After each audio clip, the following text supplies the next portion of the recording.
Well, welcome, guys. We really appreciate you guys coming to our workshop. I'm going to give it to Chu to present the presentation at first, and then we'll come back to me, okay?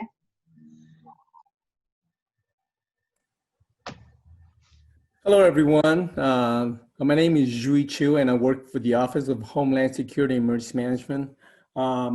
Today, we're going to give you a presentation regarding emergency preparedness and how you can be more aware of what we do and how we can help you in case of emergency.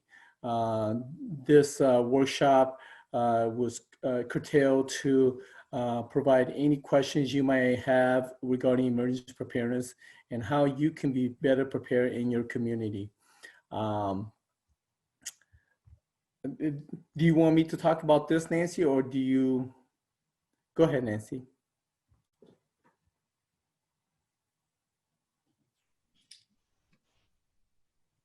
I'm sorry, I'm having technical difficulties. Okay, this is our workshop is called Resilient Phoenix. And it was developed by a group of AmeriCorps Vistas like I am a couple of years ago, and it was previously funded by the cities of service. And it was to help develop self-community resilience. So we're here to ensure that everyone gets the same information. And that's what we are, that is why the city manager's office and the Office of Homeland Security decided to put this program under their belt. So our approach is regarding the whole community approach. And so everyone, as you can see, there's a tree, and that tree encompasses everyone in our community. So, we could look at it as that every little leaf represent everyone in the community. It is so important that we understand this approach is because not just our office that can help in case of emergency, but everyone in our community that assists in regarding any type of emergency that happen in the city. So when it comes to whole community approach, it means that no one person has everything or everything needed in order to survive a disaster. Now, if we have each other's back, then we are capable to get back to normal faster. Now, what are the benefits of whole community approach? The benefits are your needs are identified. Everyone has different needs. So in order to really understand what yours are, we need to ask that question to ourselves: what are my needs? We're informed in the end of the day. Our community risk is lowered, our resources get higher, and we become a stronger community. And that is the whole community. Now we get to natural and man-made hazards. Now, natural hazards, these are not all in Arizona, but these are just examples of natural hazards. Extreme heat, that's one major hazard here. Flooding, another one. Major natural hazard. Someone have a question?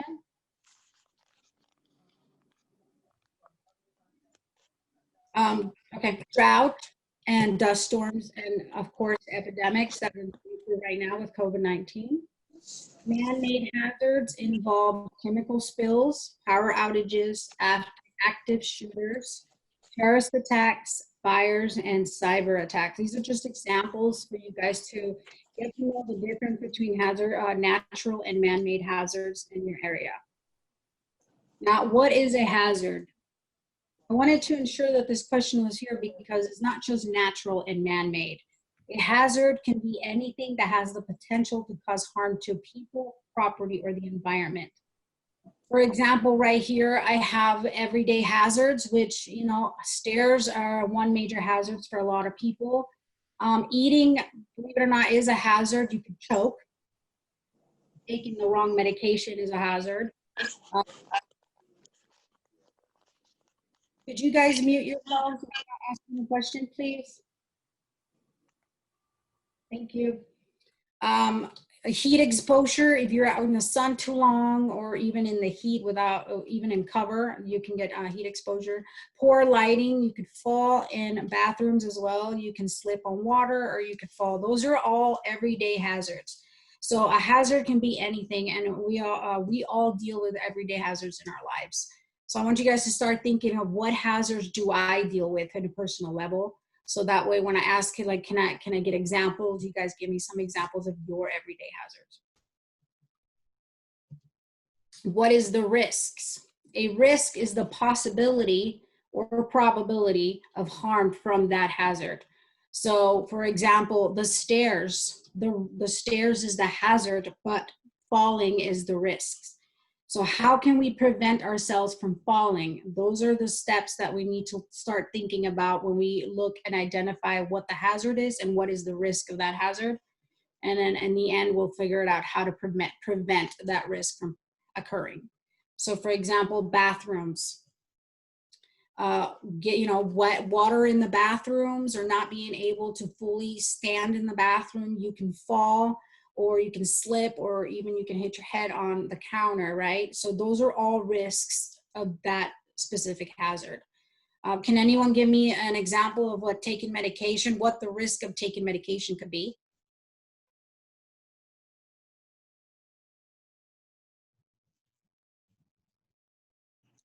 Overdose. Yeah, I was gonna say. Yeah, overdosing. What about taking the wrong medication, even if you don't overdose? Is there any hazards about taking the medication from somebody else? Yeah, you could, especially if you take somebody else's prescription medications, you don't know how you're going to react to it. Right. And one perfect example is if you don't have a spinal cord injury, you don't want to take somebody's prescription medication for that. Right. That's perfect. Perfect. Thank you so much. What about an example for poor lighting?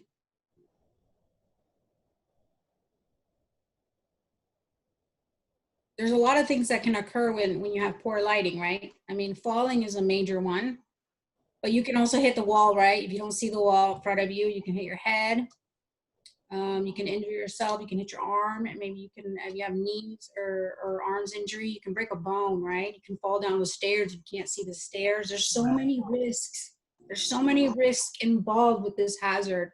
And I want you to just start thinking about, oh, what can I do to prevent that from happening, right?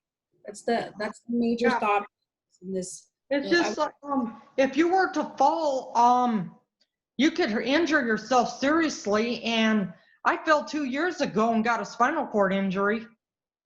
And they're really bad, right? And I am so sorry.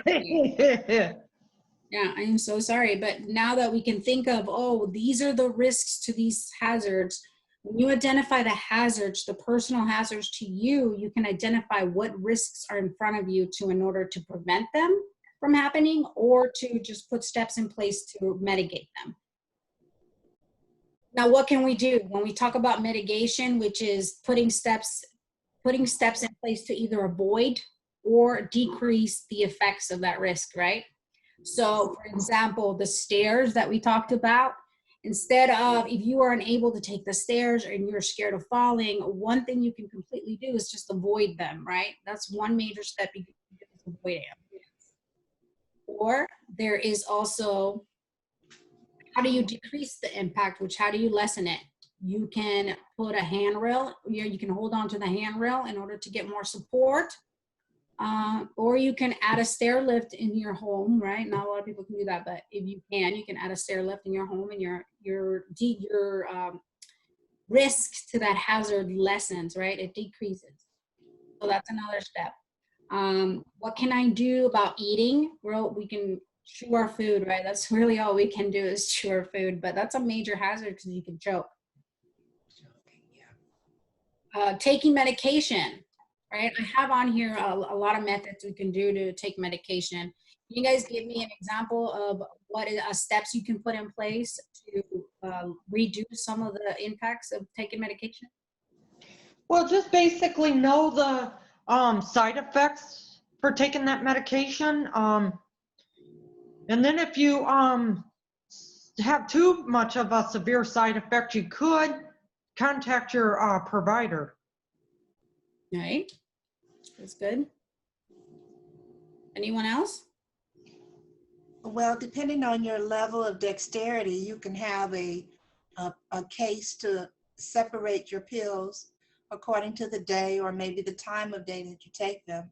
And that could possibly, or set alarms So Yes, those are all good. Those are all good. Yes, setting alarms, putting reminders in to get your tracking system, get a container to track Monday, Tuesday, Wednesday, Thursdays. Yes, those are all great ideas, guys. So we're gonna move on to one hazard that is actually for everyone that we all mostly deal with here is flooding, right?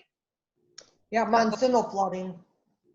Has anyone ever actually been in a flooded area?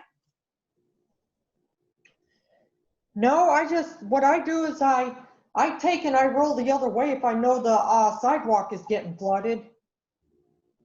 Right. So I what can turn we around, I do? just I roll away in my wheelchair, so. But if we see it, one major impact that I wanted you guys to get out of this slide right here is if you see an area that is completely flooded, you might as well not even go through it, right? Not even look at it. Just Yeah. main impact right here is turn around, right? Just turn around, don't even go through it. And that's one thing I want you guys to remember is turn around, don't drown. If you see someone going there, yell at them, turn around, because they don't need to be going there. That's a major way that you can mitigate that, decrease the risk of drowning or getting stuck there, right? And having other like emergency services go to you and get, their injuries too while they're trying to get you to, right? So the major way that you can decrease this is by just turning around and not even going through it. yeah, because it's really hard to eyeball how deep it is until you Yes. get too deep Exactly. into it and your car stalls out. Exactly.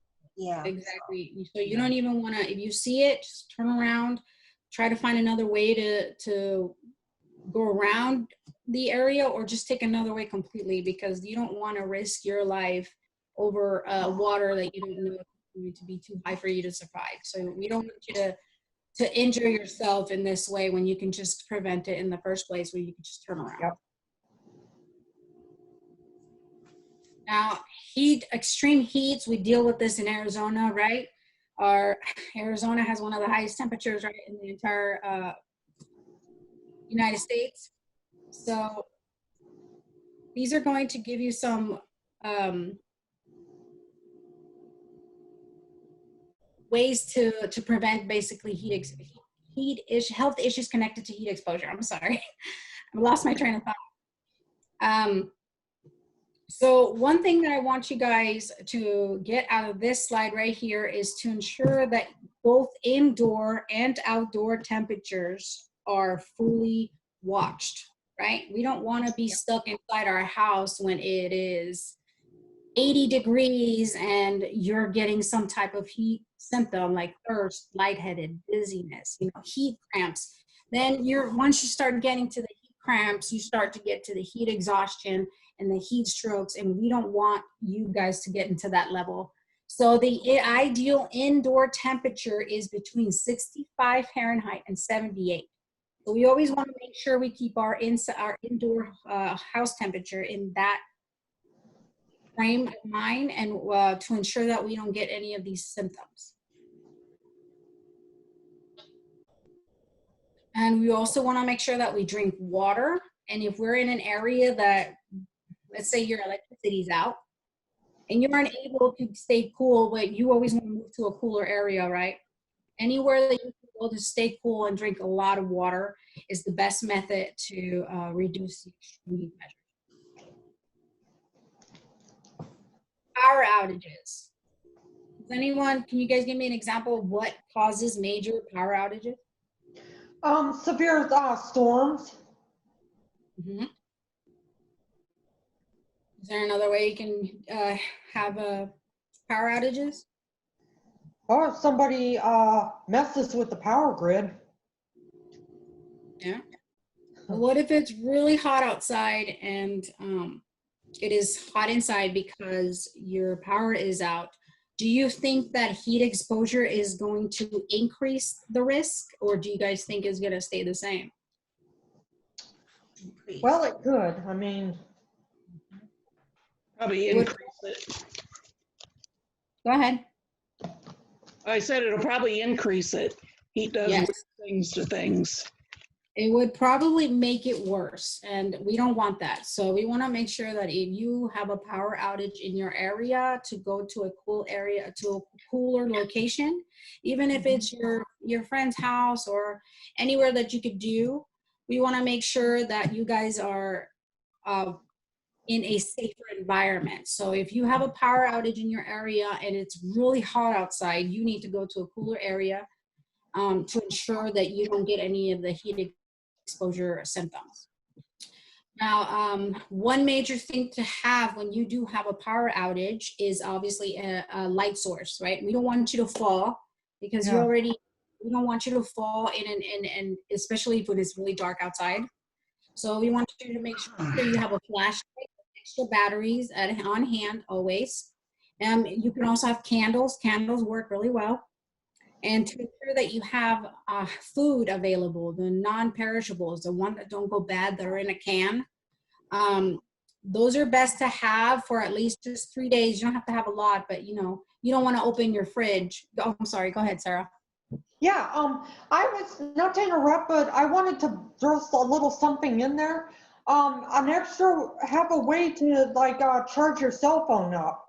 Like have a battery charger. You could have that. You could have a Portable portable one, battery charger. solar charger. Those all work great. Yeah. Well, do we know why we don't want to open our fridge though when we have a power outage? Because the food could go bad.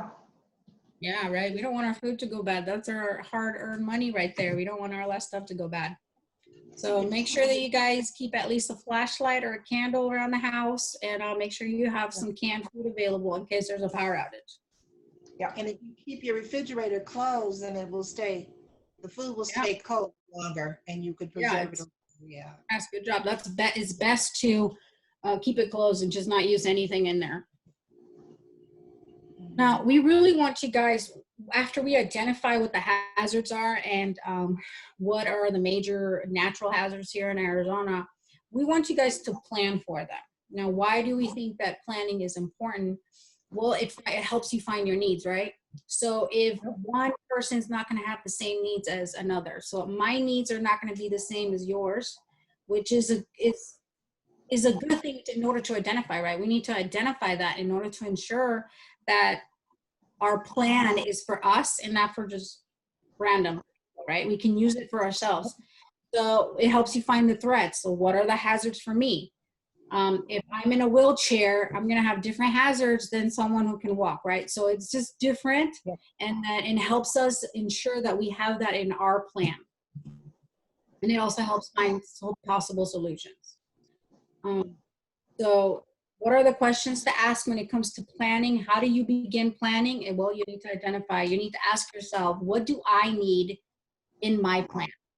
Do I need my doctor's a doctor's note, or do I need an extra crutches? Do I need a wheelchair, or do I need help from someone? Do I need a doctor? You know what I mean? It's just something that you need to identify for yourself that will help you in the long run.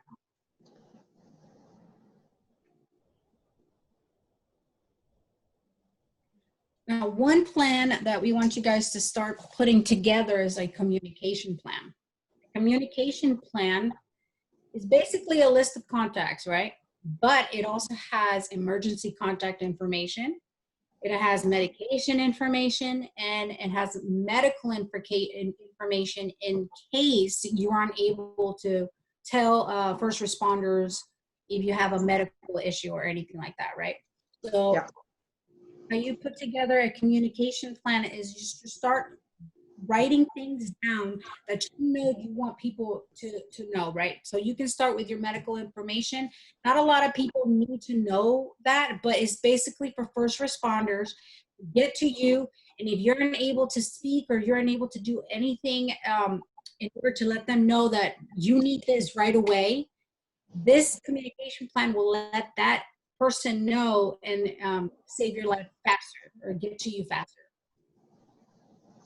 List of contacts, we We would like you guys to have out-of-state contacts as well, because if there's a power outage or you can't get a hold of someone in the same area that is around you, then out-of-state contacts can actually get to you faster, right? Like in contact faster, not in person, but they can get to you faster. Emergency contact information is fire department, police. This is all the people that are surrounding your area. So if you live in a certain location, then the fire department that is within a couple miles from you, you should have their number, and the police, you should have their number as well. Medication information is just, again, it's just for first responders. It's not for anyone else to look at. It's just if you want the first responder to know that this is the type of medication you need at a certain time, then it's best to put it on there just for the first responders to know, identify, and put the action in. Does anyone have any questions about this? Yeah, well, you know, especially if you have a physical condition, you know, it's important to write that down. And it's like, for me, I have a spinal cord injury, so that's going to be something I want to document. Yes, yes. And if you have special medication that you need, like every 5 hours or anything, you want to put that down on there, because if you're unable to get that medication, then at least that first responder is going to know, hey, we need to go get that medication right away. Yeah. Anybody else? No? Well, we're going to move on to evacuation plans. This is something that we really want you guys to have, because we know emergencies can happen at any time, right? Without any warning, and you don't want to be stuck in the middle, right? Trying to get out of your house. So we want you guys to build a evacuation plan for your home. This is something that can be simple. It can be completed in a way that identifies just where you are, what facility you are, what door you can exit first, or anything like that. So I'm going to give you an example. This is a picture of a home, right? It has 3 bedrooms or 2 bedrooms, or and a kitchen and a living room. Now, if I am in one bedroom that is closer to, there's 3 doors: a garage, a backyard, and a front yard. The living room is close to the front yard. The kitchen is close to the backyard. And there's 2 bedrooms close to the garage. Now, if I'm in the kitchen, right, what's my first exit? Backyard. Yes, right? That's the first exit you want to point out whenever you start putting an evacuation plan together. If you can't use the backyard for any reason, right, and it's blocked, or there's fire back there, then the next exit should be the next closest to you, which would be the front yard, right? So I just want you guys to start thinking of where you are located, what room in your house, or anything like that, and start pinpointing what exit is closest to that part of that home, of the home. So if you are in 1 bedroom, you know that you can have 2 exits possible. Some people can't use the windows, right? So you want to pinpoint more exits if you aren't able to use the window as an exit. So you always want to have more exits, the most exits possible, in order to ensure your safety. Okay? Anyone have any? Go ahead. I'm sorry, Nancy. Can I share something? Yeah, go ahead.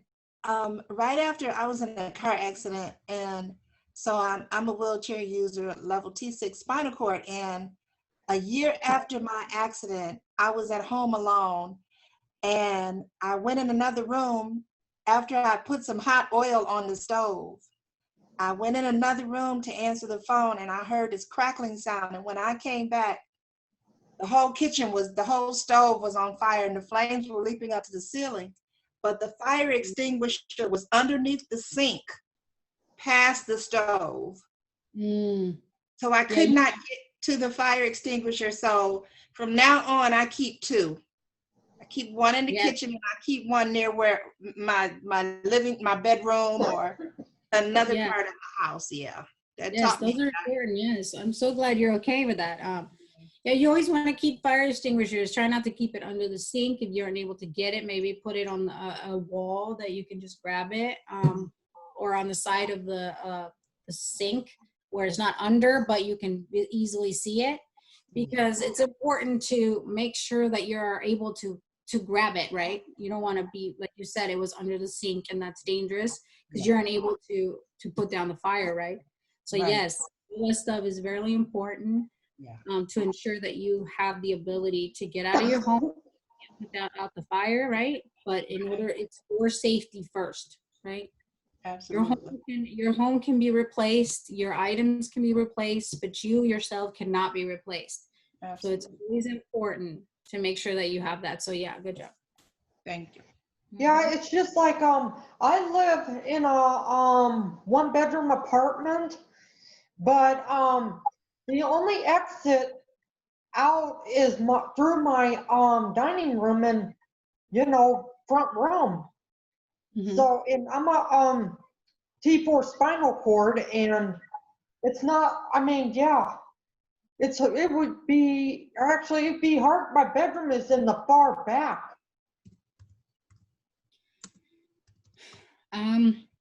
Well, I guess it depends on the hazard, but you can also, if there's a fire in your kitchen, do you have to go through your kitchen, or do you go through your living room? No, my kitchen is in my front room area, so.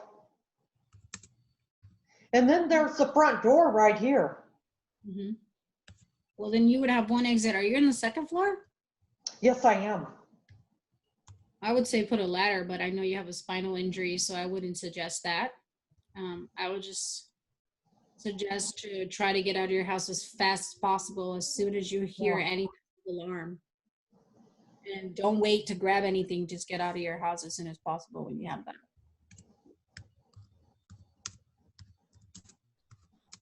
An emergency kit.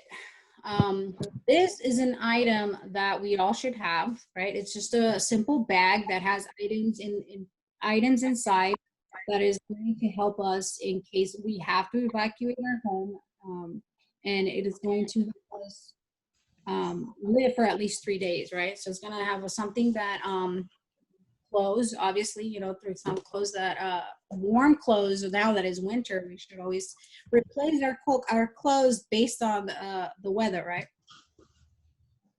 So we have 3 days supply of food and water for each person in the house. So if you have multiple people in your home, you should always have the amount for the amount of people that you have.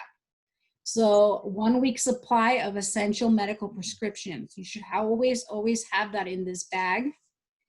In case you're unable to get your prescriptions, your whole bottle of prescriptions or anything like that, taken with you when you evacuate, at least you will have a 1 week supply in that bag, and you can always replace it as medication comes, and check it. You don't want to leave it in the bag, but you always want to check it and replace it, and then always keep 1 week supply in the bag. That way you always have it on there in emergencies. Emergency health information card. Basically that one, I would say the communication plan would be added to this, because you would have your health information on there, right? So if you put it on there, you would have it with you at all times. Instructions on personal assistant needs. That's also on your communication plan, so you already have that. Flashlight and batteries. Always have at least one flashlight and extra batteries. Has anyone heard of a hand cranked radio? Yeah. Mm-hmm.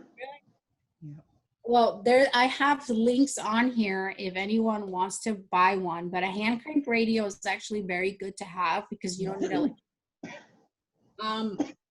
a battery operated at radio. You can have that too, just have extra battery. What was that?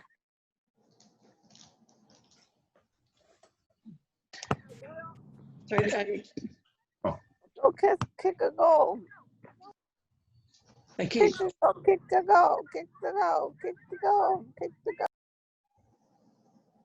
I keep muting her. Sorry, she's at a soccer game with her kids. Uh, Sharon, quit unmuting yourself. Any specialized medical supplies, this again is individual, right? This is why I said identify your needs, because not everyone's going to have the same mobility aids or equipment, right? Not everyone's going to have the same wheelchair, scooters, crutches. Not everyone's going to have the same stuff. So it's all individual.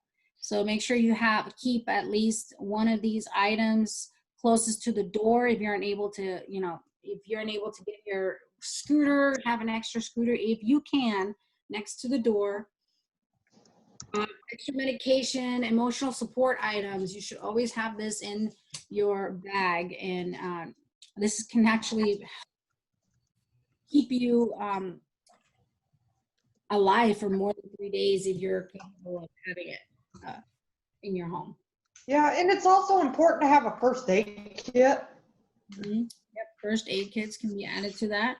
It's a lot of the emergency kits are personal. The main ones that I would say to have completely for everyone is the 3-day supply of food and the 1-week supply of essential prescriptions, because these items, again, can be switched out, but a lot of people do need these items. Food and water, clothes. These are items that we must have in our emergency kit. But all the other stuff, flashlight batteries, must have. Cranked radio, must have. But all the mobility aids, specialist equipment, or anything like that is personal to you. Yeah. So make sure that you personalize this emergency kit to yourself.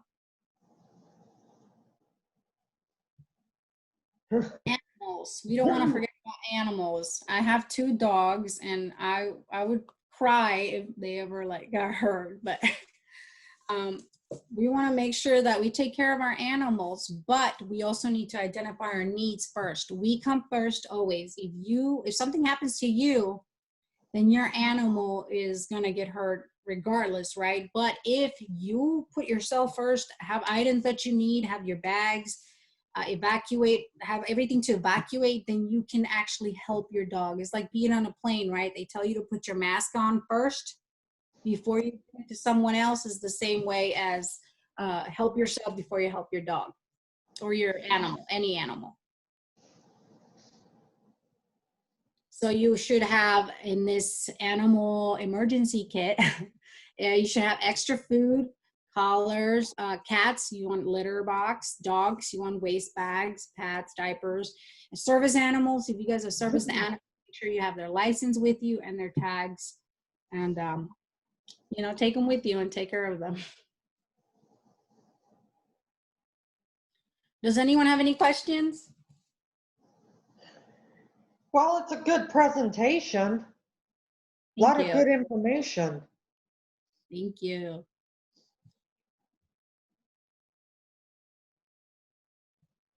So, especially with me being a wheelchair user, this information is very useful. Thank you. We really wanted you guys to have this information. Yeah. But I have a friend who has intellectual disabilities, and this person really doesn't handle stress too well. So how is it that person can deal with such an emergency? Right. No, we give them classes too. My brother has intellectual disabilities, and I've given classes to him and a couple of people of his group, and we also give classes to other organizations like that too. And we help them understand the strong community and how to deal with stressful situations. Yeah. And I think it's important, when a person is unable to do things for themselves, is to look at the approach of the whole community. If they know that they can reach out to someone by phone or neighbor that they know they could get assistance. These are the things I think we encourage everyone to do, is have some type of network in place so you can, you can have a connection system, without feeling, man, I don't know what to do. They know who to call, and so. Yeah, we want to make sure you're strong by you being strong, then the community is stronger. right? So that's why we want to make sure that you guys have this information, because by you having this information, you can teach it to somebody else, or you can give it to somebody else, and you can make them stronger. And then by doing that, you're making everyone else stronger around you. So that's what we wanted you guys to have this. That's where it comes in handy. We do a ladies support group and a men's support group also. So if anybody ever needs somebody to talk to or just wants to come hang out with us, I can send you the information on it. If you want to, Yes, for sure. I'll put my email in the chat. It's Karen@azspinal.org.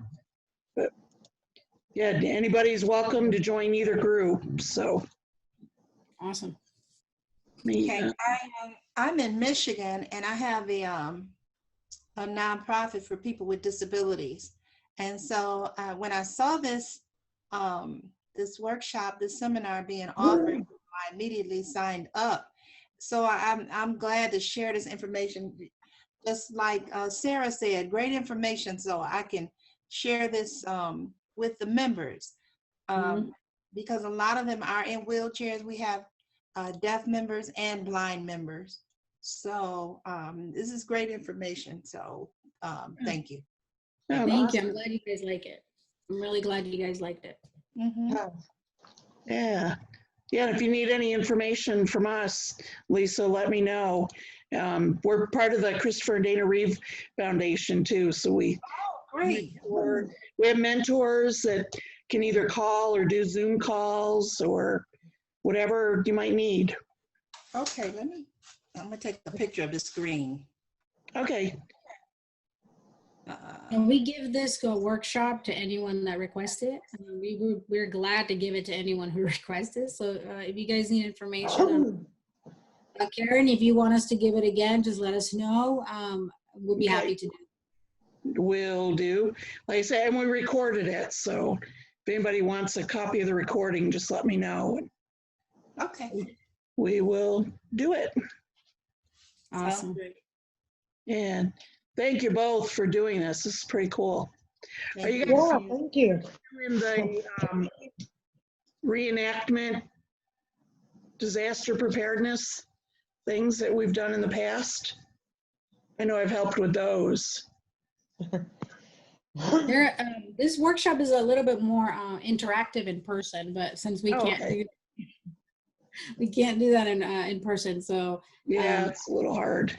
It is, yes. You know, we have some things that we could do in person, but since we can't do that, I hope you still enjoyed it. I do have a question though. Do you all have like a template for the emergency, the information? What was that you called it? The communication plan? Yeah, for the communication plan. Do you have like a template that we can use for that?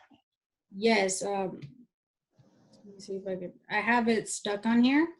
And I will send the link to Karen, and then she can send it to all of you guys. Okay. Yeah, because I have everybody's email when you signed up. Okay. Yeah, I can send the template for the communication plan to you guys. Okay. That would be awesome. Yeah, sure would be. Okay. I know where to find you both. Okay. Thank you, Karen. Thank you all so much. Have a great evening, everybody. You too, guys. Yeah, you too. Okay. Bye. Bye-bye. Bye-bye.